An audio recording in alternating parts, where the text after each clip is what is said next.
welcome to Wilson Sessions Review. I'd like to review a product that I picked up recently. It's actually been probably about 2 months now. This is the JamMan Express from Digitech, the XT, right here, if you can see it a little better. Alright, I've actually used this quite a bit recently, and I just wanted to go ahead and first of all give it a good or a decent thumbs up. There are a couple issues that I do have with it, but as far as the price point goes, it's very good. Now, with this pedal, you have about 10 minutes of stereo record time.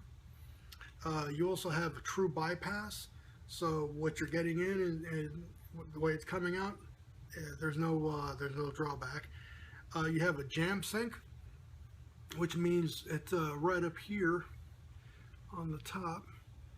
You can actually sync in or sync out another one of these pedals to each other, and they can actually go off each other, which is pretty cool. You also have a silent clear, which is really good. When you have multiple loops, you just tap it to stop the actual play, and then you hold it down with your foot, and then the light will blink all the way on the top, and then you just let it go, and it clears all of the loops that are currently running. So when you click the first time around, the red dot will go off, and it'll show that it's recording. And now you click it again, it'll start playing it with the green light. You click it again, the yellow light comes on, and that means you can dub on top of your layers.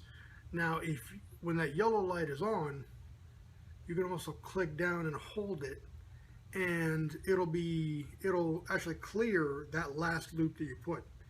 So if you're getting ready to change up a part of a song and you want to just pull that last loop off and then go into something else, all you have to do is just hold down and let go, and it'll stop that last loop that you did, which is pretty cool.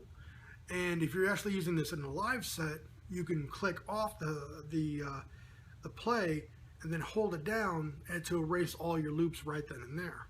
So that is a pretty cool feature. A lot of times with a lot of other loops, you have to go through and go down to a button and hold something else down and then hit another thing, and it just loops are sometimes tricky live. So this is definitely your thing when you're going live.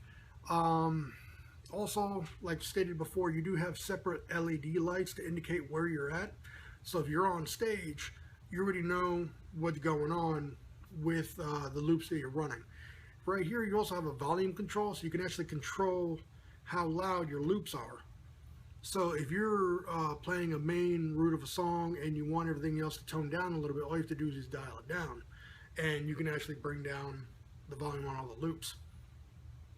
You also have a unlimited overdub, undo, and redo.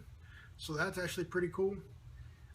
So you can add and take out however much you want.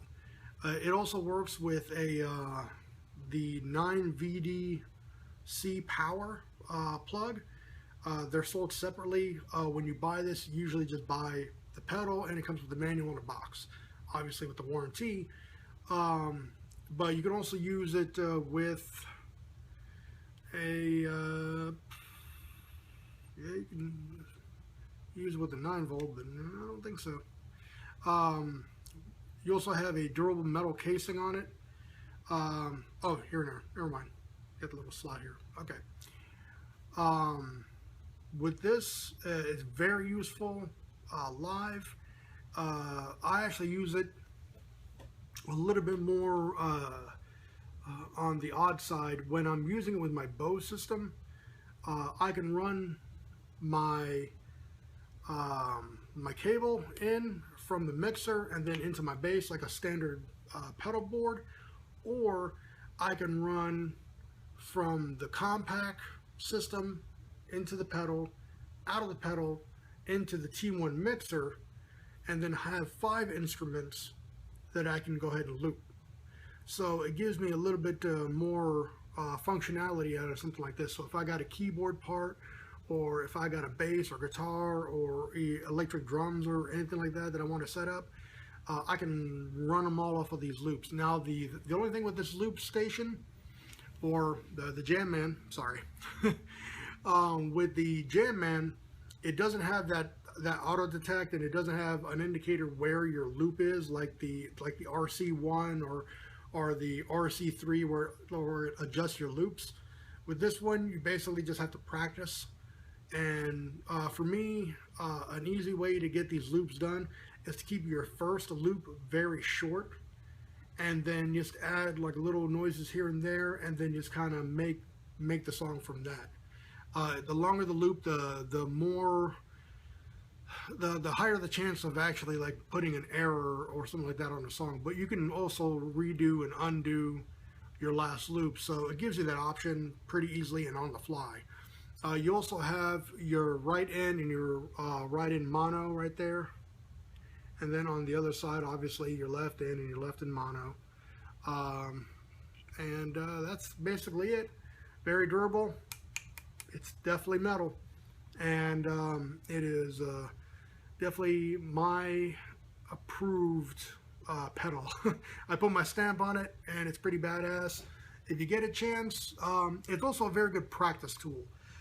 So if you're not really having band practice that week or whatever, or you just want to throw something on, plug it through this, do a couple of here and there's, and just kind of play a couple of songs, and then kind of make your own stuff. And it's pretty good if you want to just throw the headphones on into your mixer and just try out different stuff. A good way to track, good way to pace things, and I love it. It's great. Definitely worth the 99 bucks. Try it out at your local guitar center or whatever. Alright guys, thanks for watching. This is Wilson's Sessions review of the JamMan Express.